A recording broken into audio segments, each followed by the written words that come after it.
प्रिय विद्यार्थियों, आज हम कक्षा 8वीं की हिंदी की पाठ्य पुस्तक वसंत के पाठ 3 बस की यात्रा के प्रश्न उत्तरों को पढ़ेंगे भी और समझेंगे भी। पहला प्रश्न है कि मैंने उस कंपनी के हिस्सेदार की तरफ पहली बार श्रद्धा भाव से देखा। लेखक के मन में हिस्सेदार साहब के लिए श्रद्धा क्यों जग गई? यहाँ मैंने शब्द का प्रयोग लेखक के लिए हुआ है और लेखक कहता है कि मेरे मन में हिस्सेदार साहब मतलब बस का हिस्सेदार, बस कंपनी के हिस्सेदार साहब की तरफ पहली बार श्रद्धा भाव से देखा। लेखक के मन में हिस्सेदार साहब के लिए श्रद्धा क्यों उत्पन्न हो गई?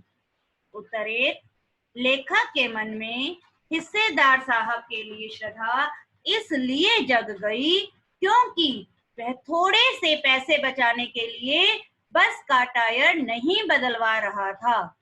वह स्वयं भी उसी बस में सफर कर रहा था। अन्य यात्रियों की जान के साथ साथ उसकी जान को भी खतरा था, इसलिए लेखक ने श्रद्धा भाव कहकर उस पर व्यंग्य किया है। कहने का अभिप्राय यह है कि बस की हालत बहुत टूटी फूटी थी और लेखक के मन में हिस्सेदार साहब के लिए श्रद्धा इसलिए जग गई क्योंकि बस का हिस्सेदार पैसे बचाने के लिए बस के टायर भी नहीं बदलवा रहा था और स्वयं भी उसी बस में सफर कर रहा था। अन्य यात्रियों की जान को तो खतरा था ही, साथ में ही हिस्सेदार साहब की जान को भी खतरा था, इसलिए लेखक ने श्रद्धा भाव कहकर उस पर व्यंग्य किया है। प्रश्न 2 है कि लोगों ने सलाह दी कि समझदार आदमी इस शाम वाली बस से सफर नहीं करते। लोगों ने यह सलाह क्यों दी? लेखक शाम को चलने वाली बस से सफर करना चाह रहा था और बस की हालत बहुत टूटी फूटी थी। लोगों ने उसे सलाह दी कि जो समझदार आदमी होते हैं वो इस शाम वाली बस से सफर नहीं करते। प्रश्न ये है कि लोगों ने लेखक को यह सलाह क्यों दी? उत्तर 2, लोगों ने इस शाम वाली बस से सफर न करने की सलाह लेखक को निम्नलिखित कारणों से दी। नंबर 1, लोगों को बस की सच्चाई का पता था, अर्थात वे बस की जर्जर हालत से अच्छी तरह परिचित थे। उन्हें पता था कि बस की हालत बहुत टूटी फूटी है। नंबर 2, बस कब और कहाँ खराब हो जाएगी यह कहना भी मुश्किल था। नंबर 3, बस यात्रियों को उनके गंतव्य तक पहुंचा देगी, अर्थात जहां वे जाना चाहते हैं, जहां उनकी मंजिल है वहां तक पहुंचा देगी या नहीं यह कहना भी बहुत मुश्किल था। प्रश्न 3 है, ऐसा जैसे सारी बस ही इंजन है और हम इंजन के भीतर बैठे हैं, लेखक को ऐसा क्यों लगा? अर्थात लेखक को पूरी बस ही इंजन क्यों लग रही थी?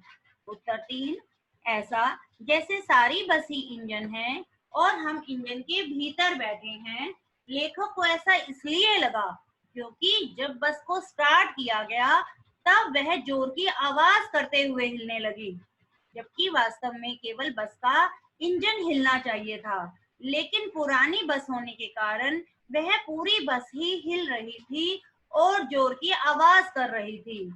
हिलने तथा जोर की आवाज करने के कारण ही लेखक को ऐसा लग रहा था कि पूरी बस ही इंजन है और हम इंजन के भीतर बैठे हैं। प्रश्न नंबर 4, गजब हो गया, ऐसी बस अपने आप चलती है। लेखक को यह सुनकर हैरानी क्यों हुई? अर्थात लेखक को विश्वास नहीं हो रहा था कि बस अपने आप चलेगी, लेकिन जब किसी ने ये कहा कि बस अपने आप चलती है तो लेखक को हैरानी क्यों हुई? उत्तर 4, लेखक को यह सुनकर हैरानी इसलिए हुई क्योंकि बस देखने में अत्यंत पुरानी और टूटी फूटी लग रही थी। लेखक ने सोचा था कि इसे चलाने के लिए धक्कों की जरूरत पड़ेगी, लेकिन एक व्यक्ति ने कहा कि यह बस अपने आप चलती है। यह सुनकर लेखक को हैरानी हुई। प्रश्न नंबर 5 है कि मैं हर पेड़ को अपना दुश्मन समझ रहा था।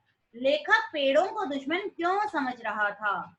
उत्तर 5, लेखक को बस में बहुत डर लग रहा था। बाहर के सुंदर दृश्य भी उसे सुंदर नहीं लग रहे थे। जब रास्ते में कोई पेड़ आता तो लेखक को लगता कि यह बस अभी सामने वाले पेड़ से टकरा जाएगी। इसलिए लेखक प्रत्येक पेड़ को ही अपना दुश्मन समझ रहा था।